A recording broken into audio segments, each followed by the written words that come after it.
प्रणाम मित्रों।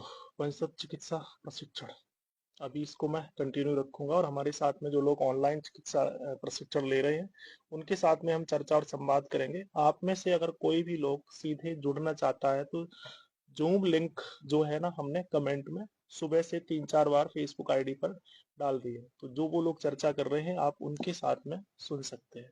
उसने आपको बोला है उससे आप जी धीरे धीरे और उसकी जानकारी निकलवाएंगे।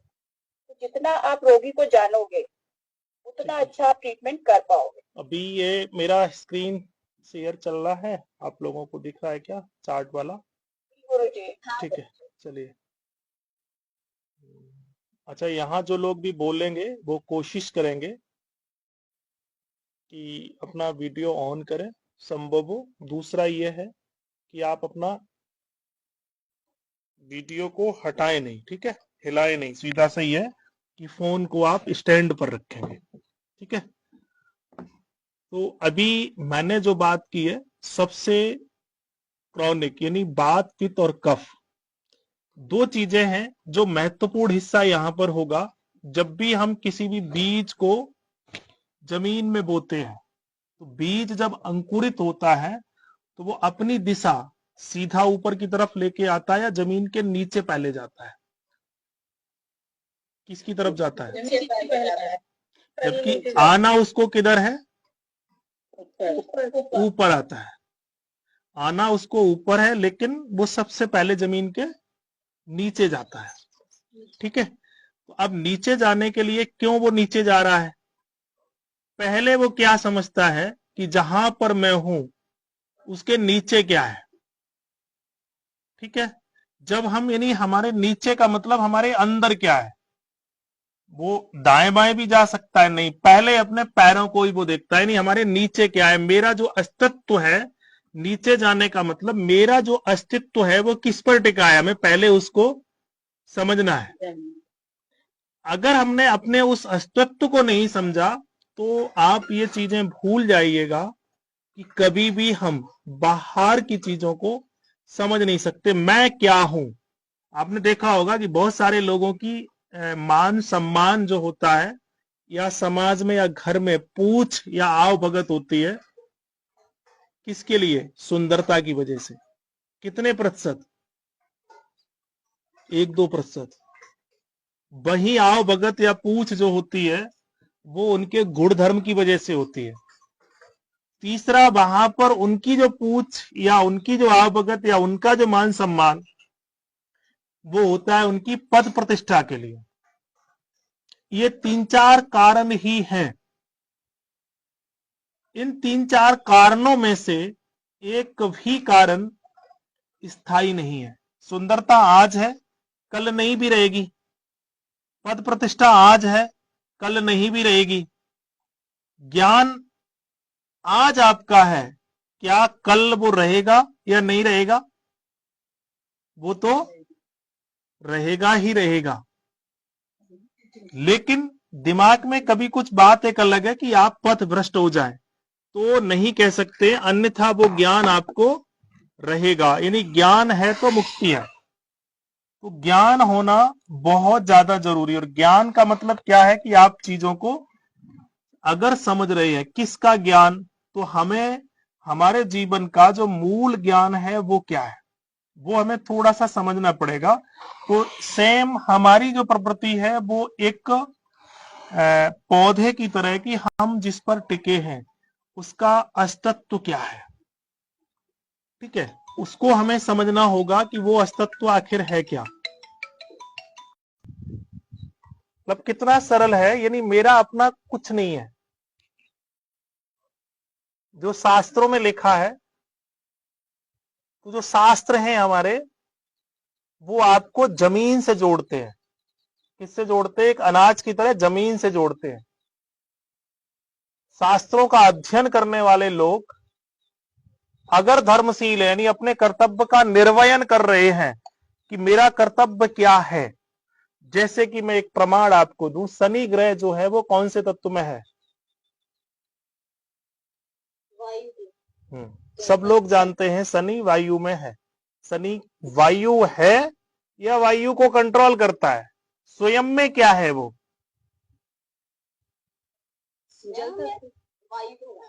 स्वयं में क्या है वो? तो शनि के प्रकोप से वायु बढ़ेगी या घटेगी?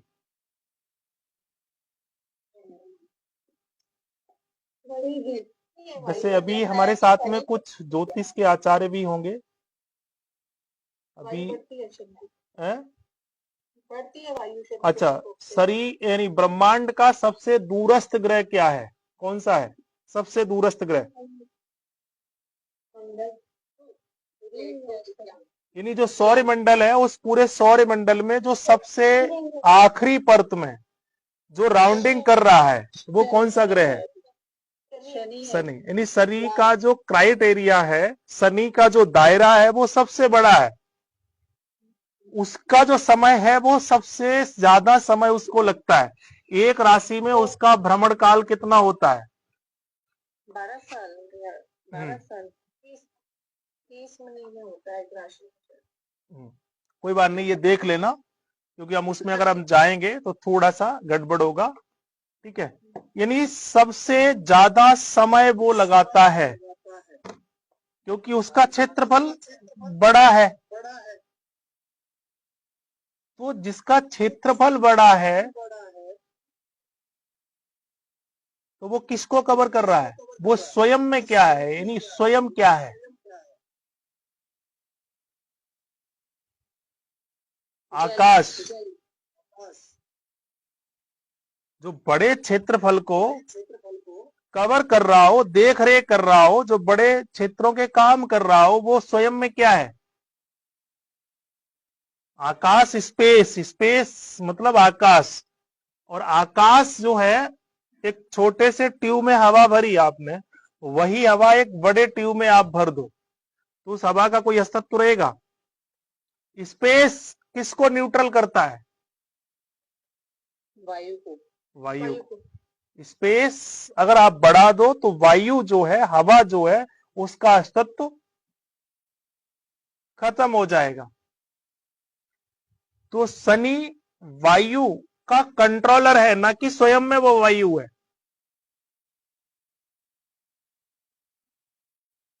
समझ में आ रहा? ये बात मैं इसलिए यहां पर ध्यान केंद्रित करता हूं कि जैसे कि हमारे शास्त्रों में ये लिखा है कि वात की जो अवस्था है वो वृद्धावस्था है, और वात की सर्वोत्तम जो चिकित्सा है वो मालिश है। यही है ना? और मालिश हम स्वाभाविक रूप से किस उम्र में करते हैं? बाल्यावस्था में। तो वृद्धावस्था वात से कैसे जुड़ गई? जितने भी हमारे शास्त्र हैं वो आपके बेस को, पूरे ब्रह्मांड को समझाने का एक तरीका है। ठीक है, जैसे शास्त्र कहते हैं कि वात वृत्ति से जुड़े हुए हैं, तो हमारे जो संस्कृति है कि जो बहुएं हैं वो सास की तेल मालिश करती हैं, बिना तेल मालिश करे सोती नहीं है, इस तरह का जो रिचुअल्स है, तो ये भी तो कनेक्ट नहीं कर रहा है वृद्ध अवस्था से वात को, क्योंकि बड़े बुजुर्गों की तेल मालिश कराने का हमारे घर में परंपरा रही है, और बच्चों के भी तो नियमित रूप से होते हैं ना।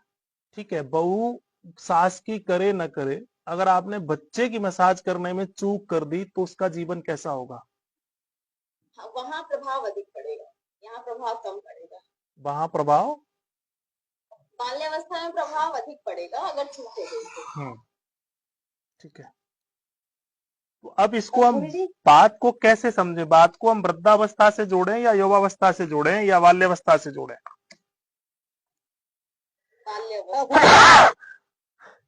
जी, मुझे ऐसा लगता है कि बाल्यावस्था से जुड़ी हुई है, क्योंकि वायु जो है वो गति को बढ़ाती है, तो बालक चंचल होता है, देखिए वायु प्रकृति होगी। दोष को संभालना ही चिकित्सा है, बिगड़ने के बाद संभालना वो चिकित्सा नहीं है।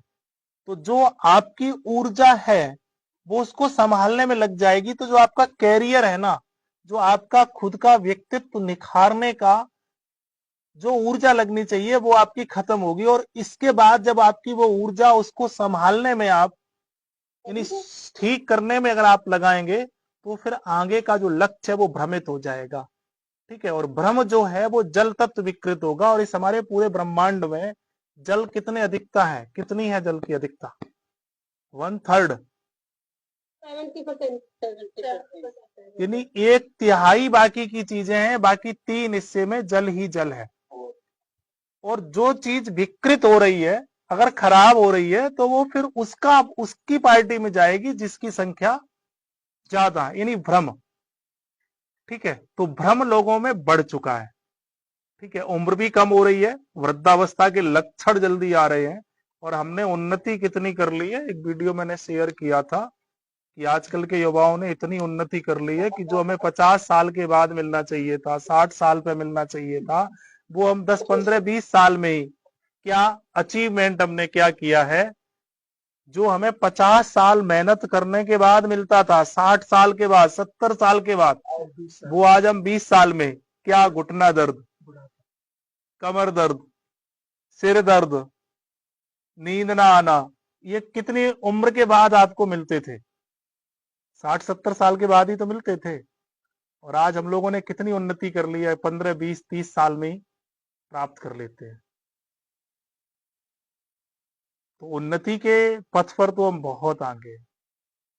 ठीक है, अब यहां से जो प्रकृति है, ध्यान रखिएगा, प्रकृति आपकी मेंटल बॉडी को यानी सूक्ष्म शरीर को एक्टिव करती है। प्रकृति, और प्रकृति का विश्लेषण ही हमारे शास्त्रों में है। और प्रकृति को अगर आप समझ गए तो पुरुष को समझ पाना बहुत मुश्किल नहीं है। और पुरुष, प्रकृति को समझा हुआ पुरुष, उसको किसी डॉक्टरेट की जरूरत नहीं है, खास करके स्वास्थ्य के क्षेत्र में। ठीक है, तो वात, पित्त, कफ 3 दोष हैं।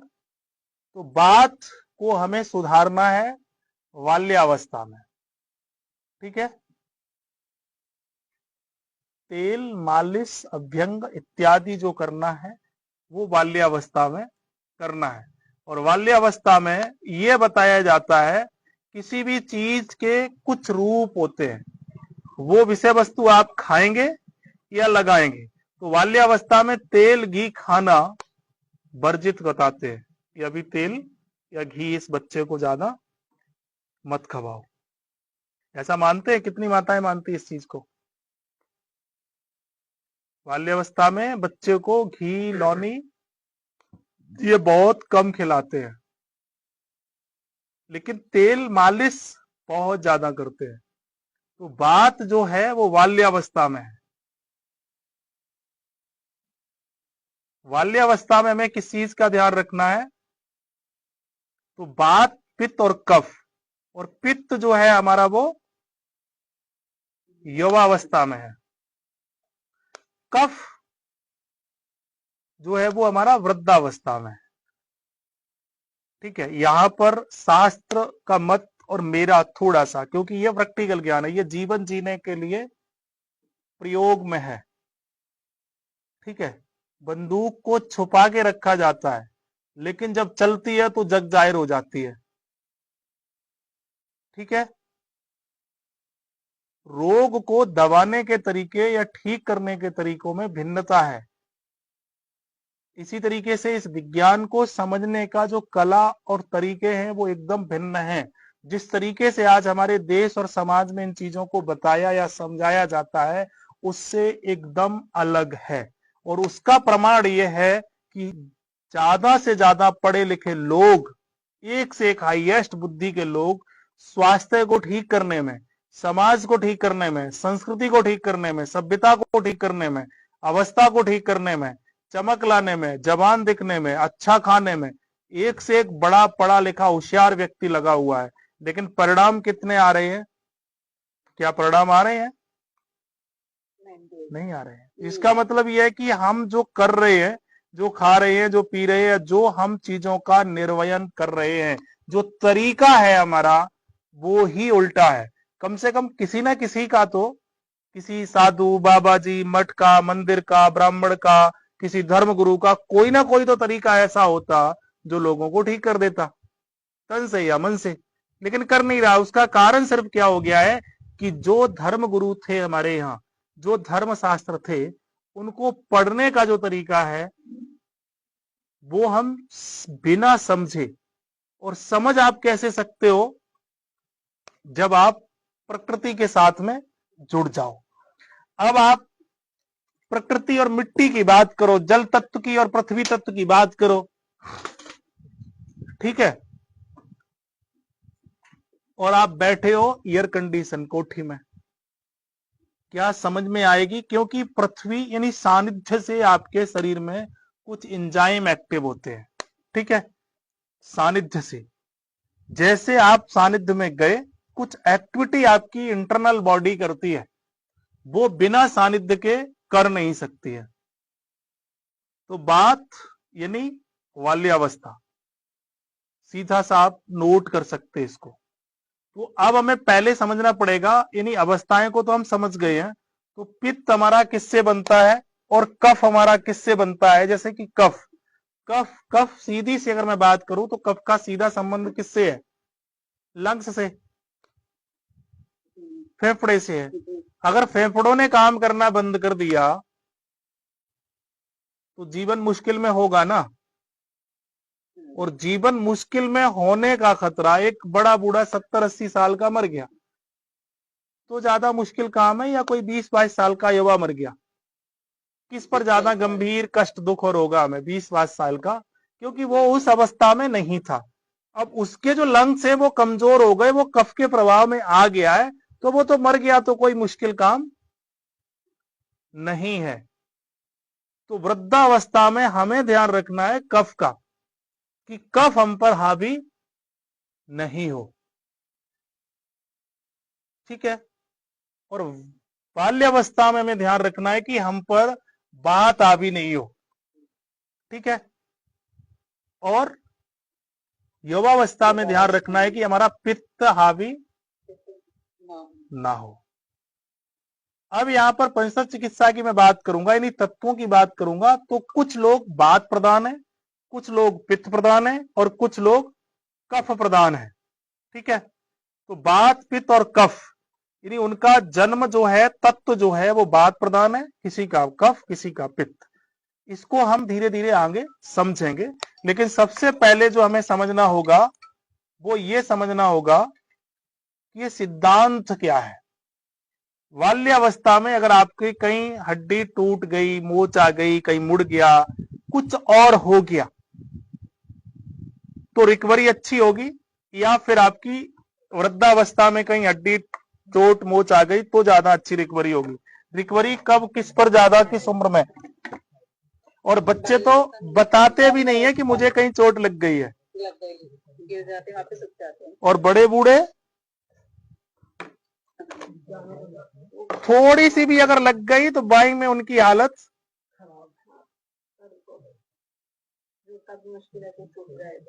जुड़ता भी मुश्किल है, ठीक है। अब बात का हमें जो ध्यान रखना है वो किस अवस्था में ध्यान रखना है? बाल्यावस्था की टूटी हुई हड्डी के, तो उस समय तो जवानी थी, कहीं चोट वोट लग गई, उस समय समझ में नहीं आई, अब बुढ़ापे पर ये परेशान। अगर वो आपने ट्रीट उस युवावस्था पर ही कर लिया होता तो क्या वो बुढ़ापे पर परेशान करता? नहीं करता, ठीक है। तो एक विषय हमारा ये हो गया कि वात पित्त कफ, बाल्य युवा और वृद्ध अवस्था, सत रज और तम, ठीक है। सत रज तम पर हम थोड़ा सा बाद में बात करेंगे, लेकिन इसके पहले जो यहाँ पर चार्ट लगाया हुआ है, ठीक है, वो अभी दिख रहा है ना आप लोगों को? यहां से करना एक बार इसको हाईलाइट। चार्ट कहां पर है? स्क्रीन शेयर मैंने किया था,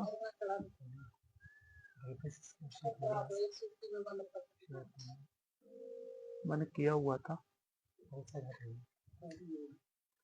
ये है ना?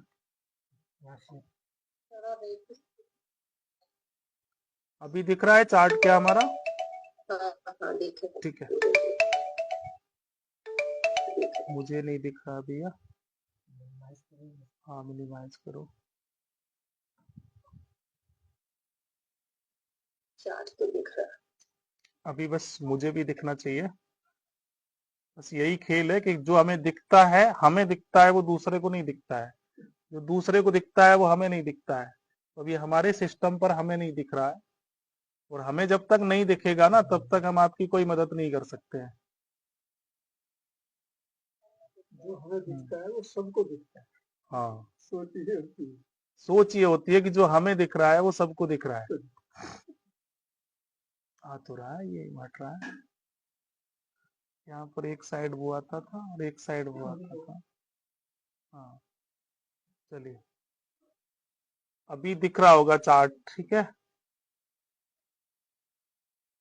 फुल स्क्रीन है गुरु जी, चार्ट तो दिख रहा है, फुल स्क्रीन है। आप फुल स्क्रीन इससे ज्यादा नहीं होगी शायद, इसमें जूम नहीं हो रही है स्क्रीन में।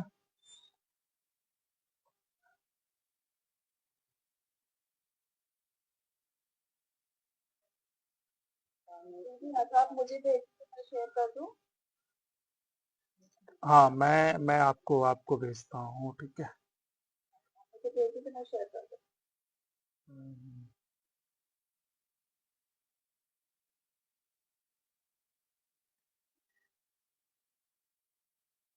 और आप अपनी शेयरिंग बंद कर देंगे।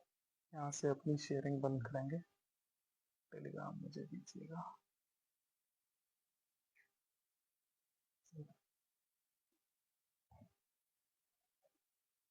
इसमें नई लॉगिन करना है।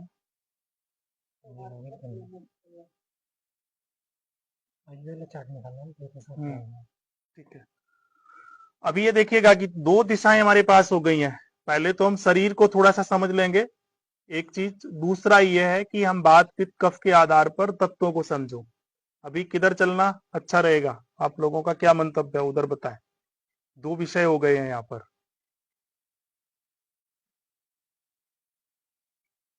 बात पित्त कफ को पहले समझना है या इस शरीर को हमें पहले समझना है?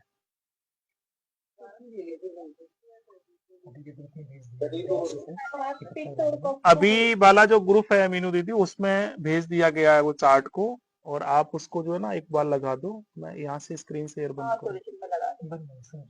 ठीक है, बंद। ठीक है, अभी दीदी लगा रही हैं तो मैं एक बार चार्ट को ही लेता हूँ, फिर मैं बात करूंगा बात पित्त कफ पर। कॉपी पेन आप सबको थोड़ा सा नोट करना होगा, ठीक है। हाँ अभी ठीक है, इसको भी यह साइड में लाऊंगी। सभी को स्क्रीन दिखाई दे रही है? हाँ दिखाई दे रही है।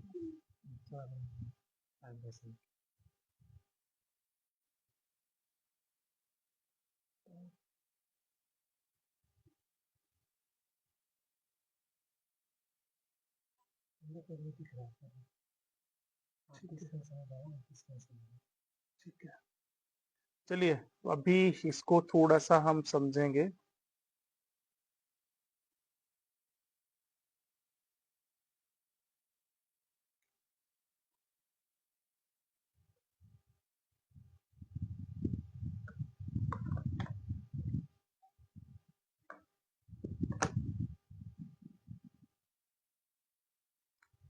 इसमें देखिएगा, ये जो पहली परत है वो यहां पर डिपेंड करती है। पहले आप जब सबसे पहले बीमार होते हैं, ठीक है, सबसे पहले शरीर में शुरुआती जो बीमारी लक्षण है वो कहां से शुरू होते हैं? महाकारण देह अथवा सूक्ष्म अयम। सूक्ष्म अयम क्या है ये थोड़ा सा हमें देखना पड़ेगा।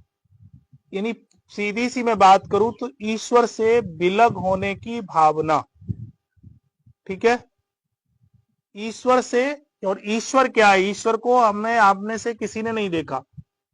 ईश्वर मतलब, ईश्वर की उपाधि हमने किसको दी हुई है? अपने माता पिता को या बुजुर्गों को, क्योंकि जो पहला देवता या गुरु है वो कौन है?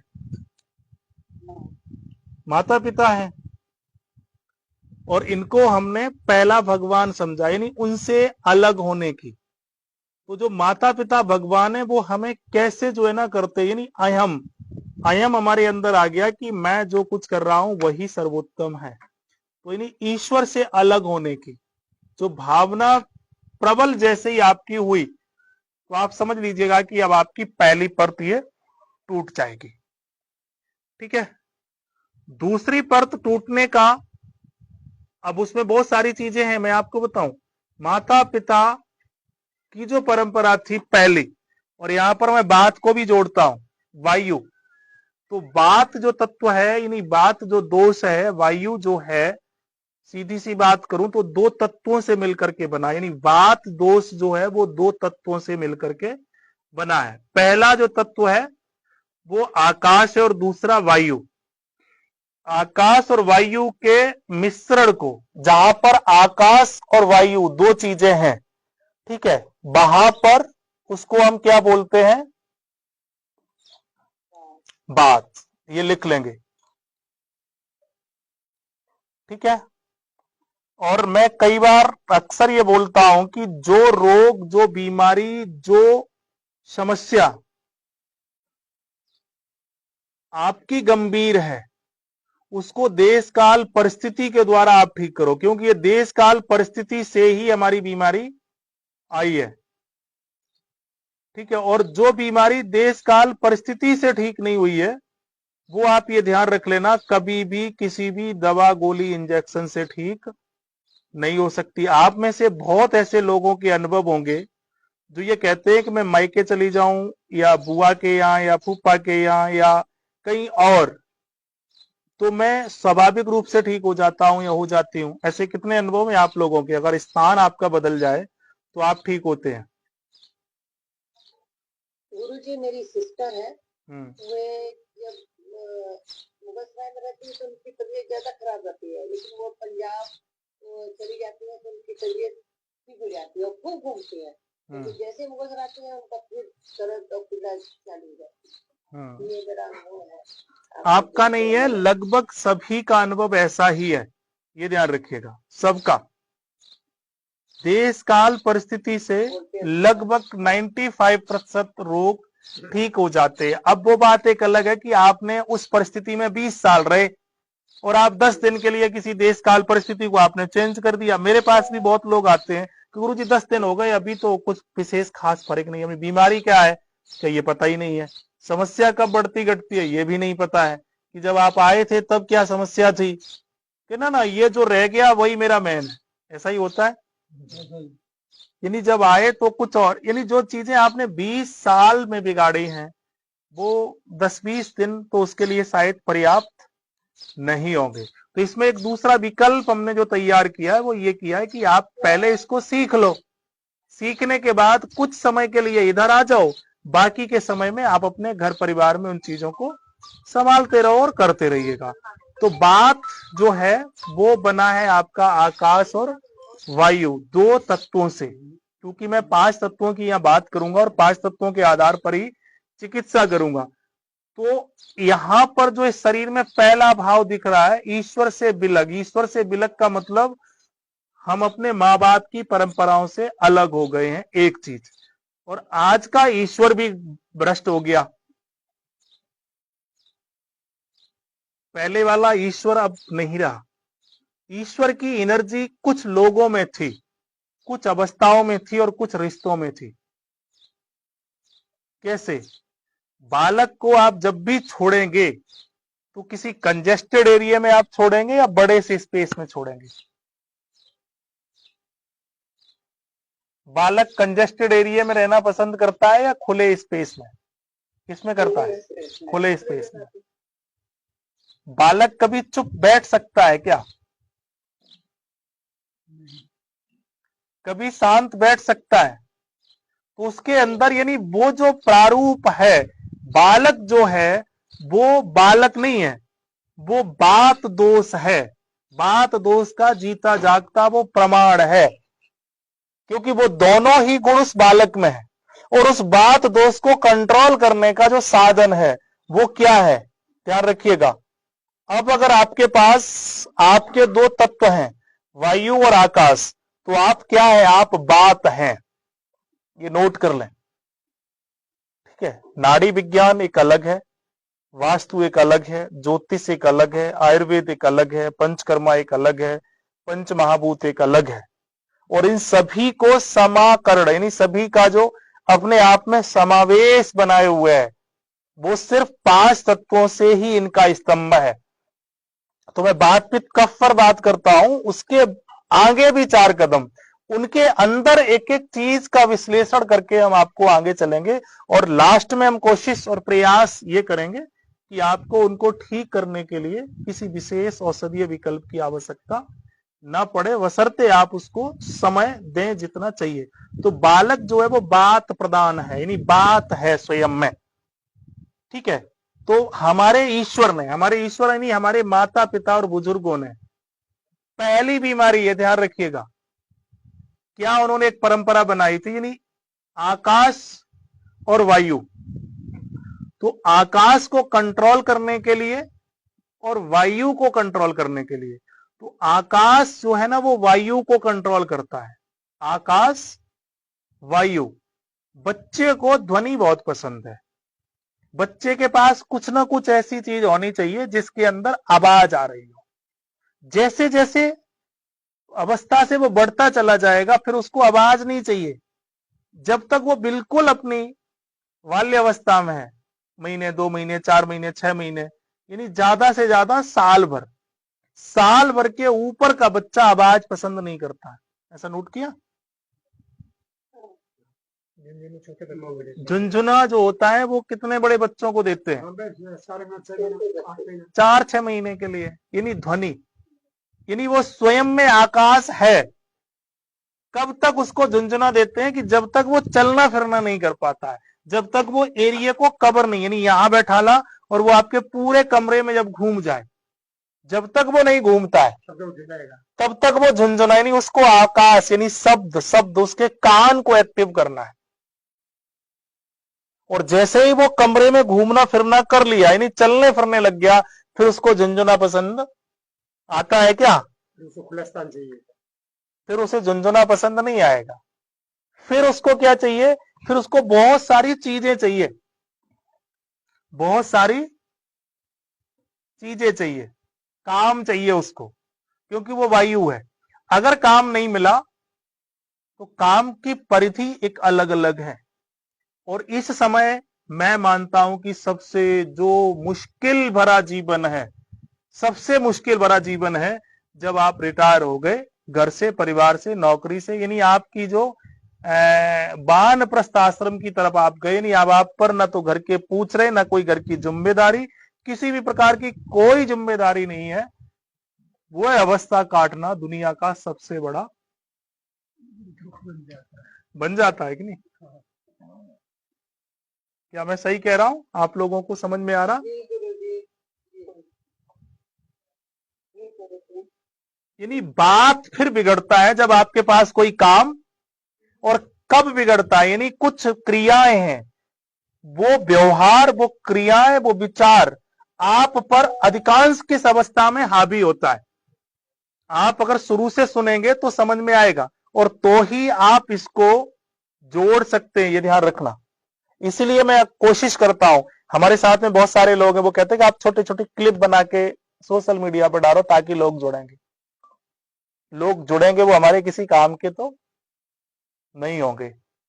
अब यहां से आप समझिएगा कि तो जो बात हावी होने की, यानी निगेटिव बात, यानी हर चीज के 2 बिंदु, एक पॉजिटिव और निगेटिव। तो वो निगेटिव बात आपका कब, किस अवस्था में हावी होता है? जैसे जैसे आप रिटायरमेंट की अवस्था में, यानी जैसे आप 60, 55, 60, 65, 70, उस समय जब आपके पास कोई काम नहीं, लेकिन वृद्धावस्था में नहीं, बिल्कुल वृद्ध नहीं, ये ध्यान रखिएगा। आप जब रिटायर्ड हो गए तो आपको कुछ ना कुछ काम चाहिए। अगर काम नहीं है, कोई लक्ष्य नहीं है आपका, तो आप बीमार पड़ेंगे। अब आप लोग ईमानदारी से आप बताओ कि जो कोठी बंगलों में रह रहे हैं और जिनके बालक बच्चे सामर्थ्य हैं और जिनकी उम्र 55, 50, 60 साल है, दुनिया में सबसे पागल दुखी व्यक्ति, बाबूजी हमारे पास बैठे हुए हैं, ये रिटायर्ड होकर के आए हैं, ठीक है, इनका अनुभव है। और धन्यवाद इसके लिए भी कि यहाँ ये जब से आए हैं तब से अपने पूरे देश काल परिस्थिति का आनंद ले रहे हैं, बिल्कुल बदल दिया हर कार्य में, सबसे आगे। हाँ, हर कार्य में ये, और मतलब बदलते हुए जीवन के क्रम में। और जो हमारे पीछे दीवार भी दिख रही है ना, ये इन्हीं की लिपि हुई है, यहाँ का पूरा परिधि को चेंज कर दिया। ठीक है, तो बात निगेटिव बात, यानी बात अब हावी हो गया है, तो इनको काम चाहिए। ठीक है, इनको अब पैसे की इच्छा नहीं, कुछ कमाने की इच्छा नहीं, पर ये फ्री नहीं होना चाहिए। अब आप सोचिएगा, जिससे आपको कुछ अर्निंग ही नहीं चाहिए, कुछ चाहिए ही नहीं उसके रिटर्न में, कुछ नहीं चाहिए, उस अवस्था को झेल पाना बहुत मुश्किल काम है। अब हमें कुछ नहीं चाहिए, हमें पेंशन मिल रही है, हमने जो कमा लिया वो पर्याप्त है, अब हमें कुछ नहीं चाहिए, अब हमें टाइम पास करना है। क्या करना है? टाइम पास, यानी समय को व्यतीत करना है। और महाभारत में क्या है कि मैं समय हूं, जो कुछ हो रहा है वो सब कुछ समय के अनुसार हो रहा है। तो वहां भी बात हावी हो रहा है, लेकिन वो बात ऐसा है जो आपने जिंदगी भर किया है, वो सारे विचार वहां पर आएंगे। और एक बाल्यावस्था का जो बात है, वो बात आपसे काम ढूंढ लेगा, मतलब उसको काम चाहिए ही चाहिए, और अगर काम उसे नहीं मिला तो वो ढूंढ लेगा। ठीक है, और जो वृद्धावस्था वाला काम है, बात होता है, वो काम न तो ढूंढ पाता है ना कर पाता है, क्योंकि उसका मन ही ठीक नहीं होता है, क्योंकि उसके साथ में बहुत यादें जुड़ चुकी हैं। अब उसको क्या चाहिए? उसको फिर हमारे जैसे लोगों की जरूरत है। इसलिए मेरी इच्छा ये भी है कि जो लोग रिटायर्ड हो चुके हैं ना और हमें कहीं से सुन रहे हैं, तो भैया अपने खाने पीने को खर्चा बहन करो, अपनी जिम्मेदारी उठाओ, हमारे ढोरे आ जाओ, क्योंकि हम भी अगर तुम्हें खवाएंगे कोई दिक्कत नहीं, हम खिला देंगे। अगर ऐसे भी कुछ लोग आ जाएंगे तो कोई प्रॉब्लम नहीं है, लेकिन तुम उस जिंदगी भर जो कमाया है उसका क्या करोगे? और फिर भी अगर बालकन को दे करके आ रहे हो, वो बालक जो तुम्हें तुम्हारे लिए समय नहीं निकाल पा रहे हैं, ऐसे बालकों का भी सहयोग करना मुश्किल है। तो अभी मैं आप सब लोगों के माध्यम से सभी को ये चाहता हूं कि जो लोग थोड़े से वृद्ध हैं और रिटायर्ड हो गए हैं और बात उनका बिगड़ेगा ही बिगड़ेगा, तो भैया वो बरसाने आ सकते हैं। 2 4 6 10 दिन, महीने, 2 महीने, साल, 2 साल, अगर अपना समय सदुपयोग करना चाहते हैं। यानी ये अवस्था जो है वो हमारी होती है किसकी? वानप्रस्थ आश्रम की। आश्रम कितने हैं? ब्रह्मचर्य, गृहस्थ, वानप्रस्थ और सन्यास।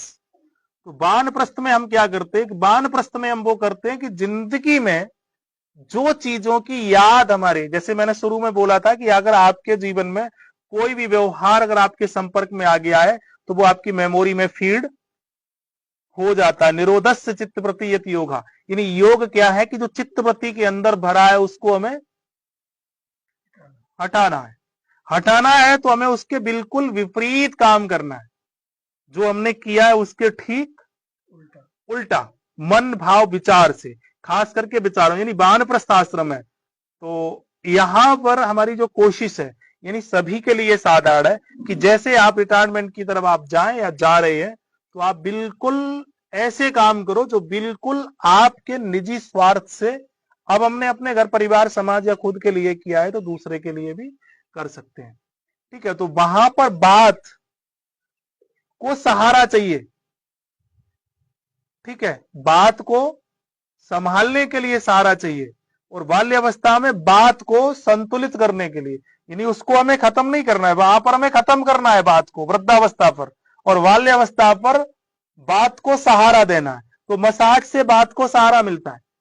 तो हमारे बुजुर्गों ने, जो भगवान है, जो चार्ट में दिखाया गया कि पहली परत हमारी वहां से टूट जाती है, यानी पहली परत को मैं बाल्यावस्था, यानी धीरे धीरे इस तरह से भी हम देख सकते हैं कि 0 से 5-10 साल ईश्वर, और बच्चा जो होता है उसका ईश्वर के प्रति कितना अटूट विश्वास होता है। उसे आग, नदी, धूप, धूल, धुआं, जहर, कुछ भी हो, वो किसी की परवाह करता है क्या?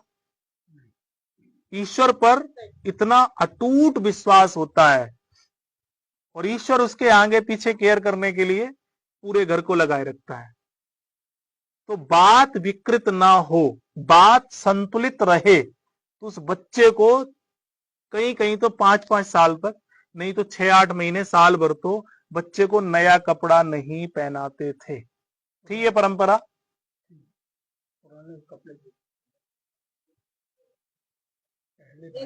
हाथ के बने हुए कपड़े, ध्यान रखिएगा। और बालक बच्चे एक समान, जो प्रक्रिया बाल्यावस्था में बच्चों के साथ की जाती थी वही सेम प्रक्रिया वृद्धावस्था में बुजुर्गों के साथ की जाती थी। अब तो भैया हाथ के बने नहीं, मोटा खाओ मोटा पहनो, ये चीज पित्त के समय युवावस्था में समझ में नहीं आती है। बाल्यावस्था में कुछ लोग हमारे जो भगवान होते थे, माता पिता, वो हमसे करवाते थे, और वृद्धावस्था में हम उसको खुद फॉलो करते थे, क्योंकि मोटा खाओ मोटा पहनो, मोटा खाने पहनने का मतलब हाथ का बना हुआ वस्त्र। तो बाल्यावस्था और वृद्धावस्था दोनों ही अवस्था में ध्यान रखिएगा, सबसे ज्यादा महत्वपूर्ण है कि आप हाथ के बने हुए वस्त्र धारण करना ही करना है। अगर ये आप पूरे अवस्था में, यानी सभी अवस्थाओं में धारण करते हैं तो सर्वोत्तम है। फिर आप किसी भी प्रकार की गुलामी में नहीं आओगे। ध्यान रखिएगा, बाल्यावस्था में अगर आप ये पहन रहे हैं हाथ के बुने हुए कपड़े, यानी पुराने कपड़े या हाथ के बुने हुए कपड़े जैसे बच्चों को पहनाते थे, तो आपका जिंदगी भर बात कभी भी विकृत नहीं होगा। ठीक है। दूसरी बात, वो बच्चों को चोट मोच एक्सीडेंट इत्यादि नहीं होगा।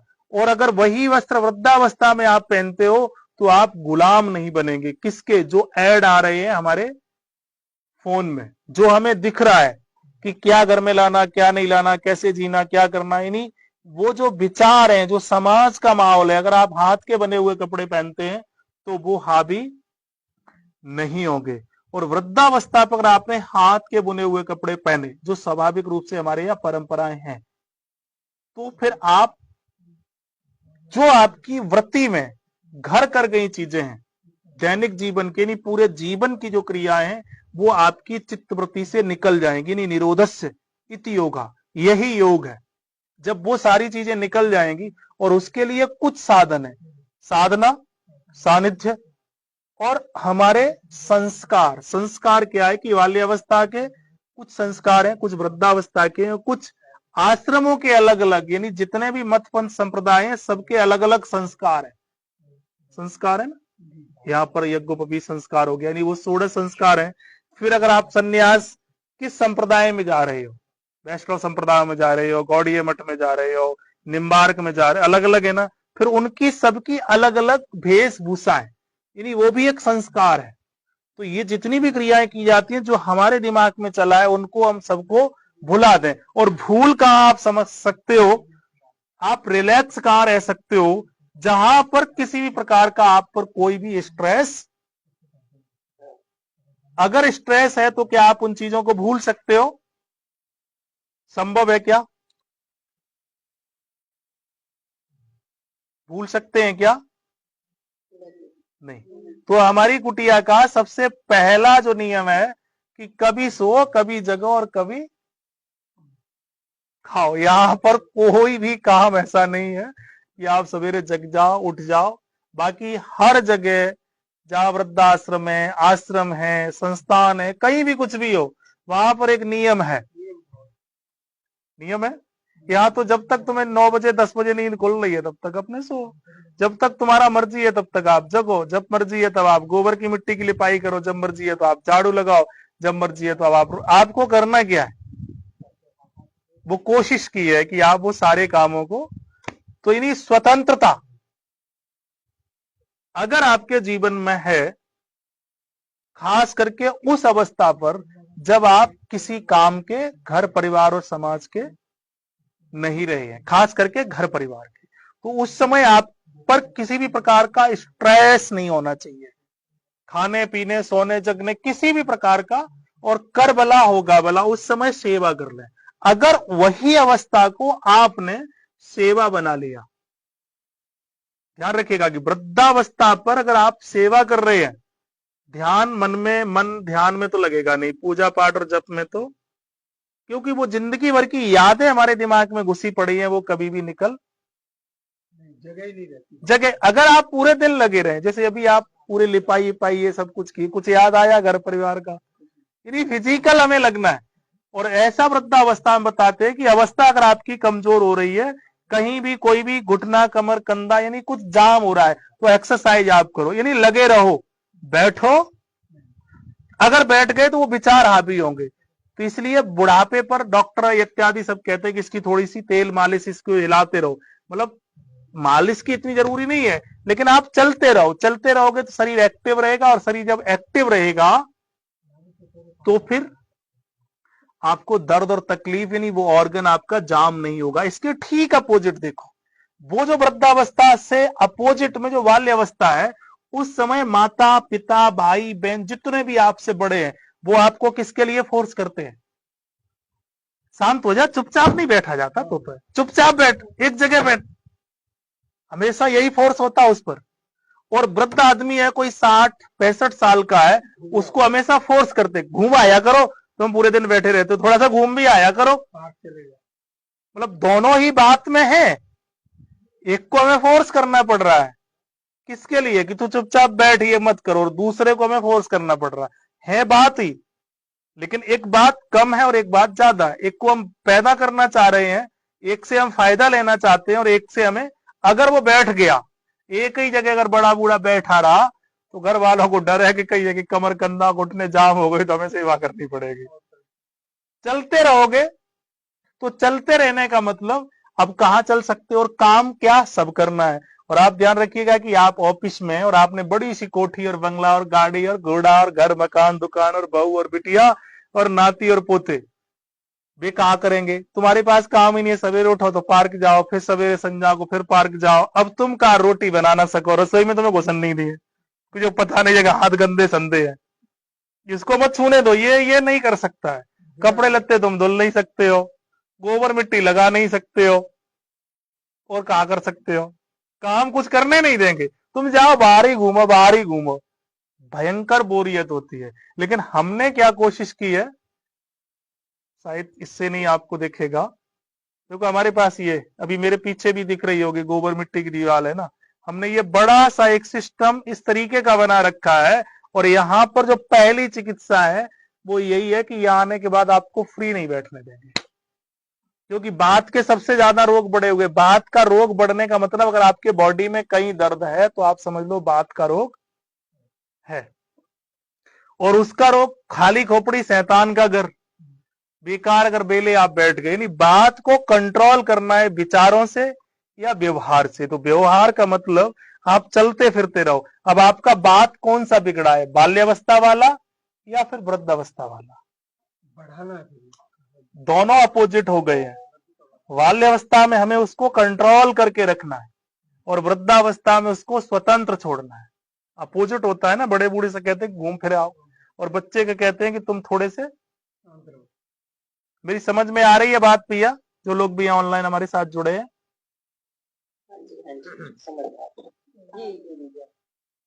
कनेक्ट कर पा रहे हैं इन चीजों को?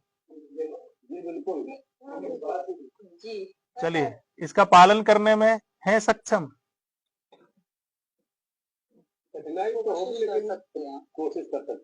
कोशिश कर सकते हैं। तो कौन कौन आ रहा है वर्षा ने, बताओ, और हम गोबर मिट्टी और यहाँ करवा दें? पूरी कोशिश करूंगी गुरुजी आने की। बाहर आकर के अच्छा लगता है। कोई बात नहीं है, यहाँ जरूरी नहीं है, लेकिन ऐसा आप जरूर कर लो। अगर ये आपने नहीं कर पाया तो आपको किसी भी प्रकार की बीमारियों से निजात कभी भी मिल नहीं सकता, ये ध्यान रखो। क्योंकि जो वास्तविक ट्रीट है मैं उस पर बात करूंगा। तो ये जो पहला हो गया है आपका, पहला परत जो आपकी टूटेगी वो ईश्वर से बिलग होने की भावना है। यानी आपने जो हमारे बुजुर्गों के काम बच्चों के प्रति है, वो अगर बुजुर्गों ने नहीं किए तो पहला ही भावना है ईश्वर से बिलग होने की भावना जो आपकी प्रबल हुई, तो आप पहली सीढ़ी चढ़ चुके हैं बीमार होने की। दूसरी सीढ़ी जो है कारण देह अथवा बुद्धि, यानी निर्णायक और तर्क क्षमता, क्या हमारे हित में है और क्या हमारे हित में नहीं है, फिर आप भ्रमित हो जाएंगे। जैसे ही आप ईश्वर से बिलग होने की, जो भी मैं बात कर रहा था, गुलामी की बात कर रहे थे, शायद आप लोग सुन पा रहे हो। गुलामी का और आजाद आप जब होंगे तभी जब हाथ के बने हुए वस्त्र और बर्तन, तो वस्त्र जो है वो हमारे वायु से संबंध रखते हैं और बर्तन जो है वो हमारे आकाश से संबंध रखते हैं, और बात दो तत्वों से मिलकर के बना है, आकाश और वायु। तो वस्त्र और बर्तन, तो बच्चों के वस्त्र और बर्तन जितने पवित्र होंगे, आप समझ लीजिएगा कि ईश्वरीय सत्ता पर उनका पूर्ण भरोसा हमेशा होगा। और जिनके वस्त्र और बर्तन अगर बनावटी हो गए तो आप ये नोट कर लो कि उनको कभी भी ईश्वरीय सत्ता पर भरोसा। इसीलिए बाबा जी जो बनते थे वो एक कटोरा, एक लंगोटी या खुले हुए वस्त्र, यानी कम से कम वस्त्र और कम से कम बर्तन, अगर जिन व्यक्ति ने पालन कर लिया वो कौन बन गए? महापुरुष। महापुरुष बन गए ना, क्योंकि वो फिर ईश्वर से बिल्कुल नजदीक माने जाते हैं। वो बात एक अलग है कि पहुंचे ना पहुंचे, ठीक है। त्यागियों के जो है ना महल खड़े हैं, बाबा जियों के जो ये उपदेश, मतलब इतनी फिर उनके पीछे वो चीजें बहुधा होती हैं, वो एक अलग है। आज की बात और भाषा की बात नहीं कर रहा हूं मैं, मेरी कोशिश है कि कम से कम करें। वो बात है कि लोग हमारे पास भी आकर के सवाल करते रहे, आपके पास व्यवस्था है उतनी अच्छी, लेकिन क्यों नहीं है इस पर कोई नहीं पूछता है, ठीक है। तो जो लोग भी यहाँ बरसाने आने की सोच भी रहे हैं, तो आप समझ लीजिएगा कि यहाँ पर आधुनिक सुविधाएं नहीं है। खुले छत पर आकाश के नीचे नहीं आपको बारिश में सोने देंगे, सर्दी गर्मी और बारिश का थोड़ा सा ध्यान रखते हैं, ठीक है। भूखों भी नहीं मरने देंगे। तो बात को कंट्रोल करने के लिए आपके घर में अब कैसे इन चीजों को, तो वस्त्र और बर्तन आपके हाथ के बने हुए होने चाहिए और कम से कम होने चाहिए घर में, ठीक है। अच्छा, आप में से कितने लोग हैं अभी जो हमारे साथ ऑनलाइन जुड़े हैं? लगभग 43-42 लोग तो है ही हैं। कितने लोगों को पता है कि हमारे पास कितने कपड़े हैं? याद है किसके पास कितने सूट हैं? बताएं माँ बहन बेटियां। नहीं पता, एक भी ना बोलेगी अब। ना पता जी। हैं? 3 अलमारी भरी रहती है। कोई गिनती नहीं है। हाँ गुरु जी गिनती में तो 10 से कम ही है। हाँ, मुश्किल मुश्किल है। यहाँ बैठे हुए लोग तो कह रहे हैं आते ही नहीं है, कुछ आते नहीं है, कुछ लेडी 10 कपड़ों में रह जाए संभव ही नहीं है। नहीं रहा, नहीं रहा। जो रेगुलर पहनने के हैं उसमें वो 10 से कम ही है, 7 दिन के 7-8 ऐसे बाकी भरे हुए हैं। बाकी अलमारी में भरे पड़े। अलमारी में भी 2-4 सेट से अधिक है ही नहीं, वो स्टोरेज वाला मेरा कितना ही नहीं रहता है, वो 10 के अंदर ही रहती है घर के, स्टोरेज और रेगुलर दोनों। चलिए, और बाकी बहुत सारी बहनें हैं ना अभी हमारे साथ में। हाँ? हाँ, एक आध कोई है ऐसी। हाँ, हमारी मिसिस तो बूढ़ी है, कम से कम 50 जोड़ी कपड़े को पड़े। हाँ, तो कहने का मतलब यह है कि अभी आपको जो करना क्या है कि वस्त्र और बर्तन अपने घरों में कम से कम प्रयोग में लाएं। बस पहला नियम आपको ये बनाना है। इसके प्रयोग से होगा क्या कि आपका बात और यानी वायु और आकाश, दो तत्व आपके संतुलित होंगे, और अगर आपके दो तत्व संतुलित हो गए तो आप समझ लीजिएगा कि आप महापुरुष जैसे विचार, महापुरुष जैसी क्रियाएं, महापुरुष जैसा व्यवहार आपके जीवन में स्वाभाविक रूप से आना शुरू हो जाएगा। और खास करके ये एक सच्चा आपकी वृत्ति में, बुद्धि में, जो चित्त में, मन बुद्धि चित्त अहंकार अंतःकरण में जिन चीजों ने छाप छोड़ दी है वो रिलैक्स हो जाएगा। तो दूसरी परत है आपकी निर्णय प्रक्रिया और तर्क क्षमता। पहली परत अगर मजबूत है तो दूसरी स्वाभाविक रूप से आपकी मजबूत रहेगी ही रहेगी, ठीक है। तीसरा जो है मनोदय अथवा मन, यानी भावनाएं, भाव और इच्छाएं, भावनाएं, भाव और इच्छाएं। अब आप कोई भी कार्य कर रहे हैं वो किस भाव, भावना और इच्छा से कर रहे हैं। इसमें बहुत कुछ चर्चा ना करते हुए मैं आपको एक सीधा सा उदाहरण और प्रमाण देता हूं कि मैं बरसाने आने से पहले, ठीक है, रोग को डिटेक्ट, डायग्नोस करने में बहुत ज्यादा दिमाग लगाता था, ट्रीट करने में, डायग्नोस करने में, उसके न जाने क्या क्या विकल्प देखता था, लेकिन बरसाने जब आए हैं उसके बाद से कोई विकल्प नहीं। ठीक है भैया, तू बता दे तेरी समस्या कब बढ़त है, बढ़ने वाले जैविक घड़ी के टाइम के आधार पर अंग पर लगा दियो। क्या खाने से बढ़े वो बता दे, कब बढ़े वो बता दे, उसके अलावा कोई दिमाग नहीं लगा रहा हूं। क्यों हुआ ये? क्योंकि भावनाएं, भाव और इच्छाएं, सिर्फ भावना ही हमारी बनी हुई है, भावना प्रबल हो गई है, ध्यान रखिएगा। भाव प्रबल हुए हैं, इच्छाएं प्रबल हुई हैं। जिस समय हमारे भाव, विचार और भावनाएं प्रबल नहीं होती हैं, यानी निगेटिव होती हैं, ठीक है, मैं अक्सर यहाँ बात करता रहता हूं कि भैया कोई अगर ऐसो व्यक्ति जिम्मेदारी यहाँ ले ले, यहाँ के खर्चे वर्चे मेंटेन कर करा ले, तो हम इस पूरे सिस्टम को ऐसे ही कर दो। लेकिन बाद में जब उसमें निर्णय करते हैं कि बोला कि ये अच्छा नहीं होगा, बेकार के बहुत आ जाएंगे, फालतू के जो बेले बैठे हुए हैं बिल्कुल घर पर, जो काऊ कर्म के नहीं है, घर वाले उनसे दुखी है। तो क्या है ये परिणाम क्यों आ रहे हैं? सिर्फ भावना पर। मेरा जो काम था देख वो मैंने कर दिया। सही जो इलाज है वो ये कि यहाँ से झाड़ू उठा, कुछ जंगल से गोबर ले आया, गौशालाएं भी हैं, कुछ मिट्टी लिया अपनी मिला ले, कहीं ना कहीं थोड़ी सी लीपने की एक्सरसाइज कर ले। हमारी लीप न लीप लेकिन कहूं कर तो ले। तो ये भावना सिर्फ ये प्रबल जब हुई, ये सभी तक लोगों तक पहुंचना चाहिए। वो भावना जब तक थी तब तक हम बीमार थे। अब यह कि हमें वैसे जीनो है, और जो हमारे साथ आ रहा हो, अगर तुझे भी ठीक होना है तो भैया तू मेरे साथ, तू भी लग जा। तो हम यह बरसाने में कोशिश ये करते हैं अपनी कुटिया, अपने घर, अपने आवास में, कि मैं जो काम मुझे करना है। बंद हो गया क्या? थोड़ा सा वेट करेंगे मित्रों।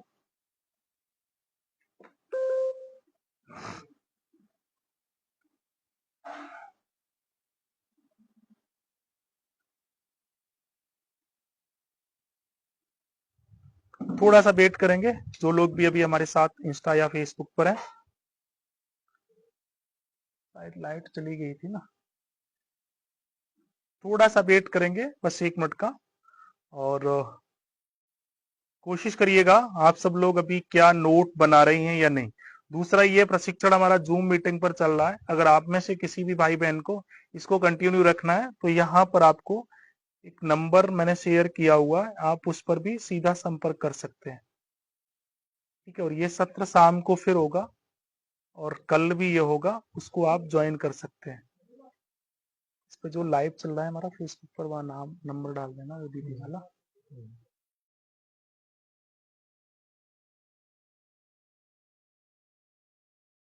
नंबर अभी आप लोगों को शेयर किया जा रहा है, कोशिश करिएगा कि उस नंबर पर आप लोग संपर्क कर लें। तो अभी इसको आप कंटिन्यू कर सकते हैं। अभी यहाँ कुछ प्रश्न हैं फेसबुक पर। आशा शर्मा, अच्छे रहिएगा। शैली कुमार, अगर 45 की एज में ही बात, पित्त और कफ अनबैलेंस हो जाए तो क्या करें? उसके लिए आप कोशिश करिएगा कि इस विज्ञान को थोड़ा सा समझिएगा। शैली,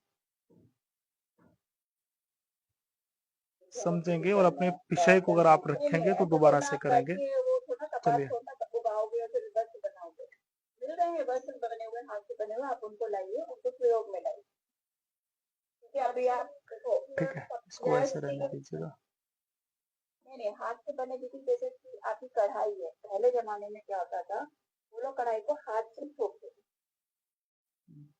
ना। अभी क्या है, वो लोग शीट डालते हैं, मशीन में डालते हैं, वो कढ़ाई बना के बाहर आ जाते हैं। हाथ से बने मतलब जो लोग उसमें प्राण ऊर्जा डालते, तो हाथ से बने हुए बर्तन है, हाथ से बने हुए आपका जैसे मसाले हाथ से कुटे हुए होने चाहिए। आपके वस्त्र डेफिनेटली देखो, आज की दुनिया में हमारे पास आर्टिफिशियल चीजें ज्यादा है। जी मीनू दीदी थोड़ा सा इसको मैं रोकूंगा। अभी बात पित्त और कफ, ये जो समीकरण है, ये आप लोग अच्छे से समझ पा रहे हैं या नहीं, ये पहले बताओ। कुछ लिखा है आपने बीच बीच में या नहीं? ठीक है, बात को पालना, ठीक है, और बात को संभालना, दोनों में थोड़ा सा अंतर है। बात को पालना यानी बाल्यावस्था, और बात को संभालना यानी वृद्धावस्था, वृद्धावस्था से पहले की अवस्था अगर मैं बात करूं, बिल्कुल वृद्ध नहीं, यानी बात को पालना और बात को संभालना, दोनों ही एकदम विपरीत अवस्था में है, ध्यान रखिए, ठीक है। तो पहले बात की जो चिकित्सा है वो है मालिश, यानी बात की प्रारंभिक अवस्था, मसाज, ठीक है।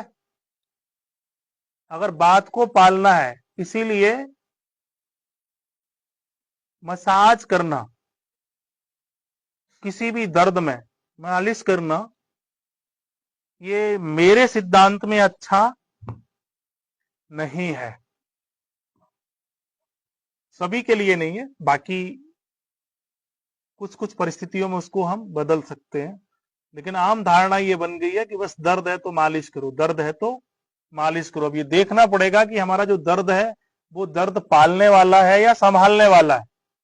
अगर ये हमने नोट नहीं कर पाया और यही हम नोट नहीं कर पा रहे हैं कि हमारी गैस एसिड एसिडिटी, हमारी जो बीमारी है वो पालने वाली है या फिर संभालने वाली है, इसमें हमें भ्रम होता है। इसमें हमें जब भ्रम होता है, फिर जब हम चिकित्सा करते हैं तो फिर परिणाम नहीं मिल पा रहे हैं। अच्छा, आप लोग ये बताइए, अभी जिस बिंदुओं पर हम चर्चा कर रहे हैं, ऐसी कल्पना कभी जीवन में की?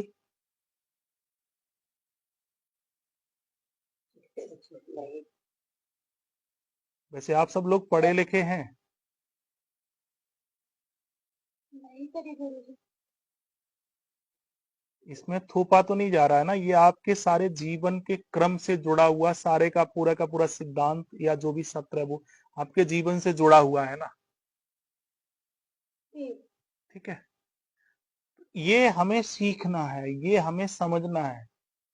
ये क्या करेगा कि जो आपकी पहली परत है, ईश्वर से विलग होने की भावना, यानी बीज की तरह, जैसे कि बीज जीवन में यानी पृथ्वी में पड़ता है तो वो सबसे पहले उस अस्तित्व को समझता है कि मैं टिका किस पर हूं, समझता है ना। तो इन्हीं सबसे पहले हमें यह समझना है कि हम टिके किस पर है, जो शास्त्रों में है, जो विद्वानों के द्वारा यानी जो चीजें हैं वहां लिखी हुई हैं, उसका सही माने में अर्थ क्या है, वो हम तभी समझ सकते हैं जब हम उस परिधि में रहें। कोठी बंगले और एसी कार में बैठ करके ये संभव नहीं है, यानी सानिध्य भी हमें चाहिए, परिस्थिति और परिस्थिति, परिधि और परिस्थिति दोनों का भी हमें आकलन होना चाहिए। और ये खास करके माँ बाप को सबसे ज्यादा दायित्व है अपने बच्चे के प्रति, छोटे से बच्चे के प्रति, क्योंकि बच्चा कुछ नहीं कर सकता है। माँ बाप, अगर आपके छोटे बच्चे यानी बाल्यावस्था में अगर आपने बच्चे का बात और पित्त, वो बात यानी वायु और आकाश विकृत किया, तो आप नोट कर लेना, आप उम्मीद ये छोड़ देना कि उसको कभी भी बात और कफ के, वो क्या नाम, आकाश के रोग नहीं होंगे, वायु और आकाश के रोग उस पर जिंदगी में हमेशा हावी रहेंगे ही रहेंगे। सीधी सी अगर मैं बात करूं उन बच्चों पर जिन बच्चों ने बाल्यावस्था में पुराने कपड़े नहीं पहने, उन पर वायु और आकाश के रोग हावी रहेंगे ही रहेंगे। और हमारे यहाँ तो इवन यहां तक परंपरा होती थी कि बच्चे को भोजन किस पात्र में कराना है, शायद कम आप लोगों को याद नहीं, बच्चों के बर्तन भी कुछ विशेष हुआ करते थे, कुछ चांदी के बर्तन भी हुआ करते थे, कुछ कुछ धातुओं के बर्तन भी हुआ करते थे, ठीक है। बच्चे को क्या खिलाना है, कैसे खिलाना है, वो एक पूरी परंपरा थी, ठीक है। तो वस्त्र, आप सब लोग बताओ ईमानदारी से, आप में से कितने के बच्चे नए कपड़े नहीं पहने हैं बाल्यावस्था में? आप में से कितने बच्चों ने, कितने के बच्चों ने, या कौन नहीं पहना रहा है, ऐसा है कोई? कोई नहीं है। तो आप ये बच्चों ने ज्यादातर पुराने कपड़े ही पहने हैं, तो ठीक होंगे, वो आपका सम्मान करते होंगे अभी जी। अगर मेरे नहीं बच्चे को भी पहनाया, पुराने पसंद है। अगर नहीं पहनाया तो ये ध्यान रख लेना कि वो बच्चे आपका लाइफ में सम्मान नहीं करेंगे, क्योंकि आकाश जो होता है वो आत्मीयता से जुड़ा हुआ तत्व होता है, और जिसके घर में अकाल मृत्यु होती है उसका आकाश बिगड़ता है, और आकाश बिगड़ता उसी का है, यानी मोह बहुत ज्यादा होता है। जो लोग घर और परिवार में बहुत ज्यादा चिपके हुए हैं, तो आप समझ लीजिएगा, मतलब आपका आकाश जो वृद्धावस्था में संभालना चाहिए था वो आप पाल रहे हो, जो बाल्यावस्था में पलना चाहिए था। पालना और संभालना, ये दोनों हमें बहुत गंभीरता से समझना चाहिए। तो अब कब करना क्या है, कब कौन सा तत्व बढ़ता बिगड़ता है, ये समझ पाना थोड़ा सा मुश्किल, और मैं इसी काम में लगा हुआ हूं। हालांकि मुझे सलाह आती है कि यहाँ पर तेल मालिश के लिए कुछ पंचकर्मा का सेंटर कर दो, कुछ प्राकृतिक चिकित्सा का कर दो, कुछ होम स्टे जैसा बना दो गुरुजी, और 10-20 कुटियां बना दो। मतलब हमें हमारा जीवन संभालना है या पालना है, ये निर्णय मैं करूंगा, कोई और नहीं करेगा। कर सकता हूं, मेरे पास बिल्कुल खुली गांव में आकाश की जमीन है, पहाड़ों का किनारा है, राधा रानी का गांव है, बढ़िया मीठा पानी है, खुली हवा है, होम स्टे बना दो, 1000 2-2000 तो दे ही जाएंगे, और इलाज भी कर रहा हूं तो वैसे भी हमारे पास भीड़ रहती है और बढ़ जाएगी, अच्छा खासा कमा लूंगा। पर इस अवस्था में हमें पित्त को या कफ को या बात को संभालना या पालना है, ये महत्वपूर्ण हिस्सा है, और यही हम नहीं समझ पा रहे हैं। फिर सबका पालन नहीं कर सकते, और इन सभी चीजों को पहला अगर परत, तो मैं यह जो बरसाने में कर रहा हूं ना, हम अपने जीवन में भी जो करने की कोशिश कर रहे हैं ना, कोशिश सिर्फ इतनी है, इसी से आप ठीक हो जाएंगे। फिर बंद हो गया ना आपका, कि अपने आप को एक बार स्वतंत्र छोड़िएगा, ठीक है। शायद वहां से लाइट नहीं मिल पा रही क्या। चलिए मित्रों, अभी ये सत्र हमारा पुनः 3 बजे से फिर ये लाइव करने की मैं कोशिश करूंगा, और आप में से जो लोग भी या जुड़ना चाहें, इसको कंटिन्यू अगर करना चाहते हैं, तो यहाँ पर अभी आपको नंबर भेज दिया जाएगा, उस नंबर से जुड़ करके आप अपना रजिस्ट्रेशन भी करा सकते हैं, और इस सत्र को आगे जारी भी रख सकते हैं। अभी हमारे साथ कुछ लोग यहाँ जुड़े हुए हैं, मैं उनके जवाब दूंगा, उसको आप चालू करके एक बार दीदी को बोल देंगे, वो मीनू दीदी को ले लें। आशा शर्मा, मेरे बच्चे ने नहीं पहना नया कपड़ा, बहुत अच्छा है। भंवरलाल खोत, पंशु चिकित्सा बाबड़ी जोधपुर, बहुत अच्छा। अभी यहाँ पर नंबर भी दिया गया है, तो आप सब लोग जो भी चाहें वो संपर्क कर लें।